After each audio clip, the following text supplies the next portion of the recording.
Concord Players are putting on a production of She Kills Monsters in Concord, Massachusetts, running from November 7th through the 22nd. She Kills Monsters is a play about a woman coming to terms with tragedy through 2nd edition D&D. It'll tug at your heartstrings and be rad as the nine hells. For more information and to purchase tickets, check out their website at concordplayers.org.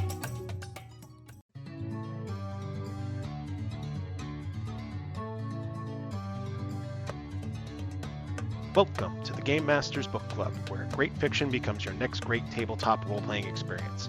This week, George Krubski, Marshall Smith, and Eric Driks return to duty to take us through basic training on Cheney and Jonathan P. Brazee's Sentenced to War, the 15-book sci-fi military series featuring an unwilling recruit, an unknown alien enemy, AI battle buddies, genetically augmented soldiers, and a very pro-military agenda.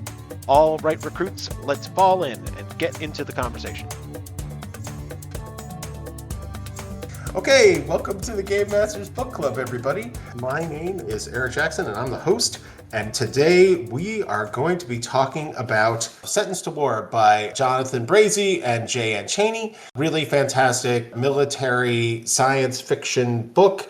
And we have some really fantastic game masters that are going to be with us today. We are going to be talking to all three of them. And today we're going to be asking our game masters about, have they ever used a military style game in their tabletop experience? And we're going to start with George Krubski. George, tell us a little something about yourself and tell us about how you used military in your TTRPG. Hey, my name's George Krubski. I've been gaming for many decades. I've done a lot of sci-fi, a lot of pulp stuff, a fair amount of superheroes. In my experience, I have not run a military style game. I feel like you're adding a special degree of challenge with that. I feel like most of the time when we role play, it's for independence and freedom and making the crazy choice, which a military campaign runs counter to. I have participated in a few, I guess, quasi-military or at least organized campaigns, primarily through Star Trek. One of the earliest games that I played in, my cousin ran a Star Trek game, and he got around the hierarchy of things by, in virtually every crisis, the captain was rendered unconscious almost immediately. So then the bridge crew just did whatever they wanted. Like it became a recurring joke that the captain just had a bed in sickbay, ready for any crisis. So we did everything we could to avoid the militariness of the military nature of the campaign. That is one way to handle military. Marshall, would you like to go next and introduce yourself and tell us about how you use military in your tabletop role-playing games? Sure. So my name is Marshall Smith. I've been gaming since Redbox D&D, and I have a couple of writing credits and playtest credits throughout the RPG industry. One of them in particular was I did a lot of playtesting for the Spycraft RPG and have run a lot of the Spycraft RPG, which is an espionage game. So it's not quite military, but it is very similar in that there is an overarching organization and there is a command structure. So I solved a lot of the standard problems with it, both in that your superiors, whereas they may have near infinite resources, are not necessarily willing to just give you near infinite resources. You have to bargain for them, or you have them as a resource on your character sheet that, a limited resource you can tap into. And the officers in charge of your unit, whereas, yes, they can give you orders, that's part of what they do as team lead, but also the counterbalance to that is that they're the ones that then have to report up to the superiors and explain everything that happened and everything that went wrong on the mission. So it's not as simple as putting one person in charge. Great. Eric, care to wrap it up for us and tell us about yourself and about how you'd use military in your campaign? Sure. My name is Eric Driks. I'm from the Philadelphia area, longtime gamer. Thank you for having me on here. And I've run a military style campaigns a couple times. Only one time was it sort of successful. And George, I had to laugh because the one time was successful. The captain of the ship that the players were on got knocked out. That'll do it. The incompetent second in command took over, and the players sort of realized they had to work around this guy. So they sort of came together disobeying the structure. So structure, heavily important. Who you have in command as a player can make or break things, I found. A controlling player can certainly make the experience of the other players more difficult for it. But again, it's about that level of control. I think it can be done and done well, which is one of the reasons I'm sort of excited to hear us talk about this. Agreed. I think this book is going to be really interesting. My name is Eric Jackson, and I'm the host of the show. And I've run a couple of different military campaigns. I ran one that I think ran closer to Marshall's spy group, where they were part of a detached unit and they had a lot of freedom to move around, but they were also far away from the main units, so they very frequently didn't have access to the materials. So I didn't have to mechanicalize why they had access to things or not. The more recent campaign that I'm in right now involves the military, but everyone is involved from a different branch of the military or government. And so there's very often a question as to who is the ranking officer at that time. Nice. And so given that, there's some opportunity to give the spotlight to different people at different times in different types of situations. And I think as long as everyone was pretty evenly ranked, that is a good way to get around the commander tells everybody what to do problem. Side note, I actually played one of those military campaigns with a friend of mine, and immediately after we played that game, he literally joined the military. Oh my God. So I don't know if I did a bad job or a really good job of running a military campaign. So now it's my time to tell everybody what this book is about and why we read it. Sentenced to War is a military science fiction series of 15 books featuring Rev Pelletier, a young man convicted on a minor traffic violation and given the choice of hard labor or serving in a war against Earth's enemies, the Centaurs, who are mighty and mysterious, but not unstoppable. The first book in the series sets the rules of engagements and introduces AI, genetic augmentations, and the culture of the Perseus Union Marine Corps. Respect the fallen. Anybody have anything to add? Yeah, I think that was a great cover and a lot of notions of found family. That Always a good thing that happens in military sci-fi. George Marshall, anything to add? I will say that the book read very much like an advertisement to join the Marines. There was definitely a lot of love for the Corps in there, which I've known a number of Marines in my life, and that all felt very on brand. Let's start off with Marshall. When we start talking about mechanics, we're going to go into this and we're going to systematize or figure out a way to make this military science fiction book to evoke what happened in Sentenced to War. What system, Marshall, do you think is the best? What system do you think is going to work the best? Well, for my personal use, I would fall back on Spycraft, which I mentioned earlier. It is a D20 system, in my personal opinion, the best iteration of D20. It has a lot of rules for the kind of modern combat that we see in the book. It also happens to be high octane espionage, so it includes rules for things like psychic abilities and whatnot that could handle the augments really well without stretching the system in any way. Excellent. Eric, do you want to talk about your choice next? I understand you're bringing us a classic. Yeah, they're going to be maybe a couple considered classics, but I was looking when I thought about the game systems, I thought about we need rules for engagement in modern combat. We need high tech. We need a good listing of weapons, because weapons and what equipment they carried was in the story. Their armor, the ships and gear was all sort of like integrated into the environment. So first series game system was looking at Traveler. With the Mercenary Handbook and the High Guard book, it just felt like a really good fit. The second was a system I hadn't played in a while, but when I thought about military and some of the resources, the Palladium Rifts, which is their system, but they have a lot of military source books also and lean heavily on that sort of equipment, ships and things. But not to leave out my love of D20 and D&D. It's the Esper Genesis 5th edition. Has a little bit of that supernatural to it, but it is Accord D&D and easily playable for a lot of people. George, would you like to give us your recommendations for Sentenced to War? Sure. I would probably go with Fantasy Flight Games' relatively recent Star Wars RPG. The game has 3 strains. I think it's Age of Rebellion is their military one, which obviously would be a good base. They also have Edge of the Empire for smugglers and Force and Destiny for Jedi.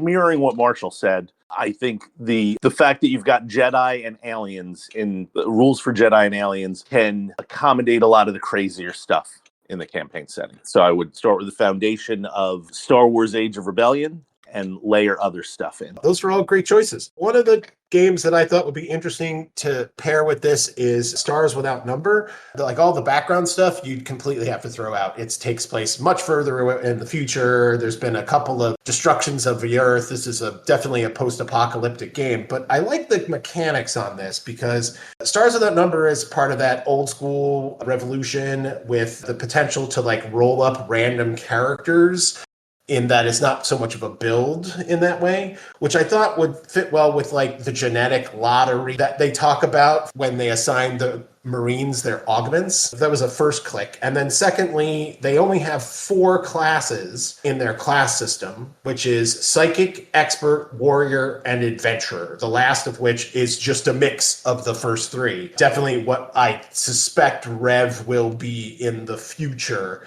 where he's got like a little bit of psychic and he's a little bit of he's a warrior.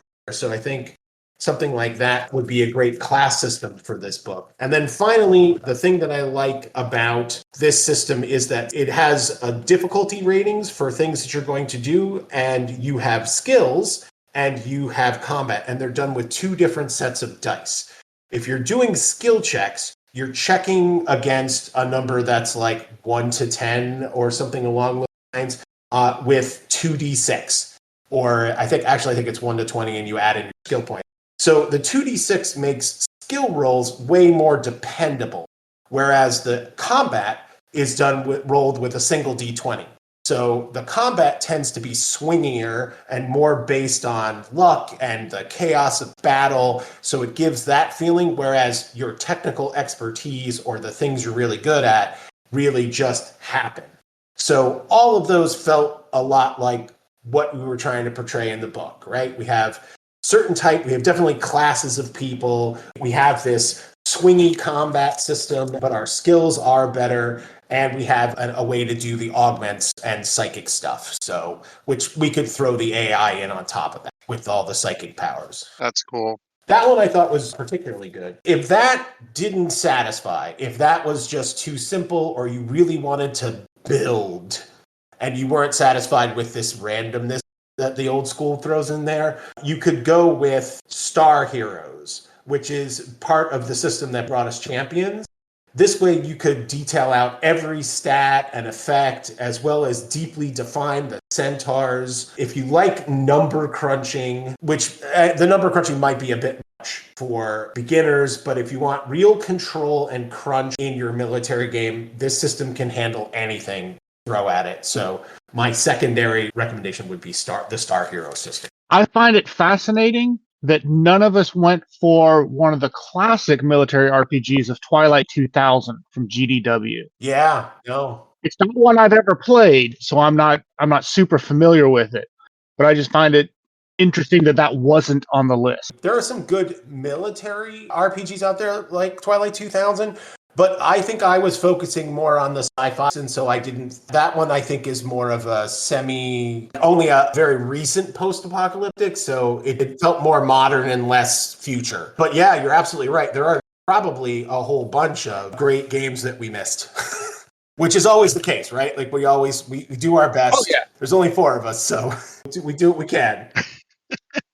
It would require an army of games to get it all, literally. And on that terrible joke, Eric, you recommended this book, so why don't you start off by telling us what you liked from this and what sort of portable items, ideas, characters you'd like to take from this and put into your tabletop role-playing game. Yeah. So whenever I go into a book or listen to a podcast or anything, I think about those. What are the things I want to take to make me a better GM? What are those things that I can do? In this book, almost like in a Isekai fantasy where a character goes into a different world, there's all these different languages used. And it really struck home to me that language is such a great tool that I don't use enough as a GM in terms of their little lines and statements. Like you said, respect to the fallen is a line that gets uttered, unfortunately, multiple times in the book, but it's how language is used. So terminology, special words, abbreviations. I keep coming back, remembering that scene from Good Morning Vietnam where Robin Williams is going through all the abbreviations, but that is part of military language to set the environment. I would really leverage their stylistically. I would take language and really think about how I use language when our players go into a different environment and to help set that city. If this city is different across the country, they're going to name things differently, and to really use that, leverage that to create a good environment for my players. Equipment wise, I love the AI Battle Buddy. It feels relevant now, so I would steal that. Excellent. George, how would you like to follow that up? One of the things that I thought was interesting about it was the general concept of the augments and how they've got a couple different classes of augmentation, and everyone gets their own specified to their role, which in any game I think is a sci-fi fantasy game is an interesting way to sort of set the players apart from the common folk. There winds up being an in-story reason for why a first-level character is significantly better and different than a zero-level character. I could even see it in a version of it in a fantasy game where the warriors bathe, a zero-level fighter bathes in something and becomes, even though he's low-level, he's a legendary warrior because he's been augmented by the blood of the past. And wizards, of course, much easier with spells. Actually, as I mentioned at the beginning of this, I started reading Fourth Wing, and one of the things that happens in Fourth Wing is when they become dragon riders. The dragons breathe fire on their potential riders. It doesn't burn them, but it marks them with a mystical force. That's an excellent, fantasy version of what you were talking about. Marshall, give us your portables. I was having a number of interesting discussions going on while reading this book that were meshed in. And one of them was one of the people I follow on TikTok posed, how would you justify swords in a sci-fi set? Because we see it in like Vorkosigan Saga and Dune and whatnot, and they're awesome. And then I was looking at the way the centaurs use EMP weapons, and it just ratchets the technology available to the combatants down so rapidly. And I thought that was really interesting, and I would really like to work on a sci setting where EMP weapons were that common and how it would impact how soldiers acted in the field. Yeah, good point. Yeah, that ties in pretty well with my portable, which is the centaurs themselves. I like the idea of this unknown enemy, and the centaurs provide that. One of the things I'm always yearning for when in my tabletop experience is that feeling when I first started playing and there was graph paper and we were there and every monster, every trap, every cursed item was new and exciting. I'd never heard what a kobold was, and oh my god, what's it gonna do? It's super easy to get access to the manuals. I've acquired A large amount of lore over my time, so it becomes more and more difficult for me to have that potential blank slate villain, right? So one of the things I liked about the book, and one of the things I'd like to bring into my campaign, is the idea that we could have a type of villain, a bad guy, who we really didn't understand too much about them, and we could discover it as the campaign went through. Eric, I know you've read all the books. It's safe to say that we learn more as we progress through the series, and does it build slowly, or do we find out all at once? There is a definite reveal and a definite growth and definite, don't want to reveal too much, but definite, the universe expands out from even the centaurs. Ah, awesome. So you definitely learn about the centaurs, you learn about them, but there's also other cultures and other beings and a lot of intergovernmental conflict that happens between the worlds. So there we go. So even more unknown enemies. This is great. It's like just a plethora of continuing upward unknown enemies. That's fantastic. Yes. It's the shark in Jaws, right? Yep. You don't get so much of it, and that makes it scarier. That's what I definitely liked about that. Anyone have any other ports we haven't discussed that you want to throw in? I'm just going to say that the Battle Buddy was an awesome concept. I have no idea how I would incorporate it into an RPG, but it was such a fun thing and such an obvious thing to give to soldiers in the future. Do you think it would be cool if you had two players If you have someone playing the battle buddy, the AI, and playing the person, I think you need the right players, but that could be really fun. Yeah, that could be interesting. I think you could put in something, especially depending on the players, where each player has a dual role. They're a soldier, but they also can play someone else's battle buddy. Oh, Like two characters. I think one of the weaknesses of something like Sentence to War in a role-playing environment is that there's so many different ways that war can go. And if you're in an organized structure, you're only sending your experts. So I think that would actually be a great way to double up players. So you half the players have an infantry player character and the other half have the battle buddy for those. And then the other half have the stealth player character, and you switch off, so someone is always on the ground and someone is always in their head, but you alternate based on the type of you're mission. getting into that troop play. Yep. Which I originally found in the Ars Magica games, but I know it's used in other games as well. The idea that, okay, we're doing this kind of mission, which means we're using this set of characters, and even theoretically, you could switch game master. When it's stealth missions, George is the game master, and when it's a more combat mission, then Eric is the game master. Eric is the game master. If we do politics, then Marshall is the game master. And in each situation, we switch out who is the lead officer and who are the subordinate officers. One of the things that we never see, we don't really see in this book at least, any major battles. We see them from the edge, but you're never in it. Right. Which in a role-playing game, of course, eventually you're going to want to be at the center of the action rather than sitting on a mountain staring at things. Yep. And I will say later books, as the books go on, Rev is right there in the middle. All right, that wraps up the portables, and now we're on to media recommendations. I know everybody's got a bunch of cool things to recommend here, so we'll start off with Marshall. Marshall, why don't you tell us a little bit about, if you were going to get more inspiration along these lines, what books, media would you recommend to the folks? So there's a bunch of great military sci-fi novel series. The one I was thinking of most of the time, though, was Scalzi's Old Man's War, specifically because it was about taking civilians, augmenting them, and then throwing them into combat. And so it had a lot of the same vibes to it. So that's where I would go. Awesome. Eric, what do you think? What other inspiration? You're our expert here, so what do you think relates the best? So growing up, I was a big fan of the Marvel's Alien Legion comic books. So when I think military sci-fi, my brain always comes back to that Jugger Grimrod and that crew running around the galaxy with their lieutenant performing almost like Legionnaire sort of military incursions and battles. Love that series. The whole line of Halo games, books, animated films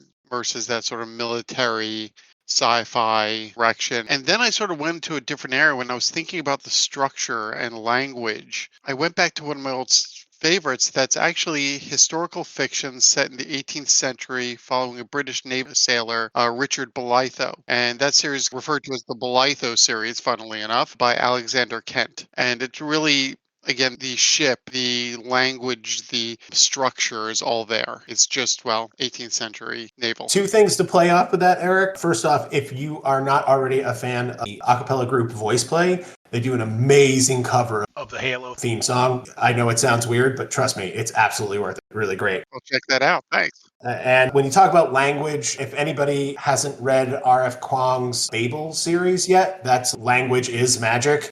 Chef's kiss. So that's going a little further afield, the setting the tone to making it an actual plot device. And since I've stolen the momentum here, I'll just keep going. The first thing that I thought of when I was looking at this was The Deed of Paxenarian by Elizabeth Moon. Like Sentence to War, it's written as one long story. The writer, Elizabeth Moon, is a retired Marine, so her use of the language of war is very clear and direct. It is a fantasy novel. It is set in a Tolkien fanfic-ish world.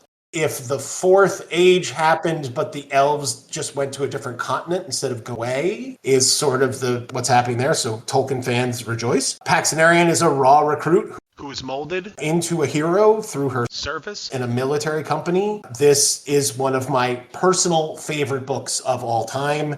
It is the best character development of a paladin of a god. So again, not science fiction, but it is really just absolutely a great series. The first 3 books are put in a group of books called The Deed of Paxtonarian. The first book is actually Sheep Farmer's Daughter, but read all of the first 3. It's all one big story. Side note, Paxtonarian is one of the first asexual character representations I found in a series, so a little asexual rep there. Next, I would recommend the Valor series by Tanya Huff. Also good military language and military traditions, set in space. But our character's Sergeant Torin Kerr is more advanced in her career. She is already a badass and continues to be a badass through the whole thing, whereas I think Rev is still working on becoming a badass. He's definitely a proto-badass, at least in the first book. Oh, hey, interesting fact on Sentence to War, since you mentioned the other author. Jonathan J.N. Cheney did serve in the U.S. Air Force, and the other author, Jonathan P. Brazee, is a retired or inactive Marine infantry colonel. So they both have that. We have own voices there that's happening there. Yep. Just 3 quick ones to throw on top of that. Dark Space by Lisa Harry is a mandatory service book. Chaos Station by Jen Burke and Kelly Jensen is one of my favorite military sci-fi books. Not as much ex-military, but it's still great. Just for the title alone, Ends, Means, Laws, and an Angry Ship by Lynn Gala. That's just a great title. And a great writer, Lynn Gala. That one is also within a chain of military command. So check all those out. George, I'm sorry, I just threw a whole bunch of stuff at everybody. So go ahead and bring us back down. Well, my list is going to be shorter, but when I was reading it, I immediately thought of the old TV show Space Above and Beyond. Nice. They're not conscripted, but it's got the same vibe. It's the soldiers who are sometimes a bit conflicted about whether they want to be there, but they're fighting in defense of Earth against a mysterious alien enemy, so they have to be there. But the big one that I thought of was Strike Force Morituri. It's a Marvel comic from the mid-'80s. It's a huge travesty that it hasn't been adapted yet. Aliens are invading Earth. Scientists come up with a way to give people superpowers, but the conceit is that the process is lethal. So some folks die before they get their powers. Some people die within a week. You're guaranteed to die within a year. So it's about a bunch of volunteers sacrificing and becoming something other than normal human for the good of mankind. All right, that covers our media recommendations. Game Masters, do you have something you want to plug and tell people about? I know Eric has something, so I'm going to let him go first. All right. So just in that spirit of, we're talking about a lot of the authors we mentioned, and the authors of this book are their military background. Just wanted to make a call out for the woundedwarriorproject.org. They're always looking for good donations. This is an organization that supports our military folk and helps get them really necessary resources to help them. There's a link in the show notes to get you to the Wounded Warrior Project. I'll go next. I don't have anything quite as noble other than as previously said, I'm a big fan of the Paxtonarian books, and I unfortunately, or fortunately, depending upon your view, I'm not going to get a chance to do a recording about it because Britannica Game Design Limited, makers of Chivalry and Sorcery, the classic game from the 1970s. It's currently on its 5th edition. They just recently finished a backer kit making an RPG called The World of Paxtonarian. As a fan, I backed it on backer kit, but I have no doubt it will eventually make its way to game stores everywhere. So keep an eye out for this series so that you can play in the world of Paxtonarian. George? I don't have anything new, so I'll just plug what I always do. I work on the Firefly board game. Maybe relevant because this year's the 20th anniversary of the Serenity movie. No!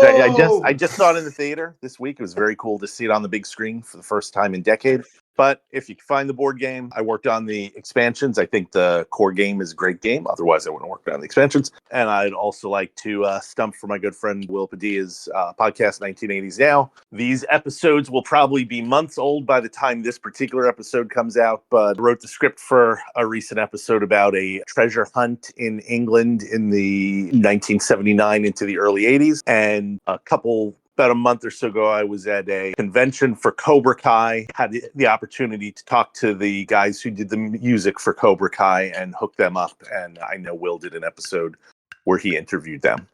So I think those will be long out by the time this episode comes out, but hopefully they're still good.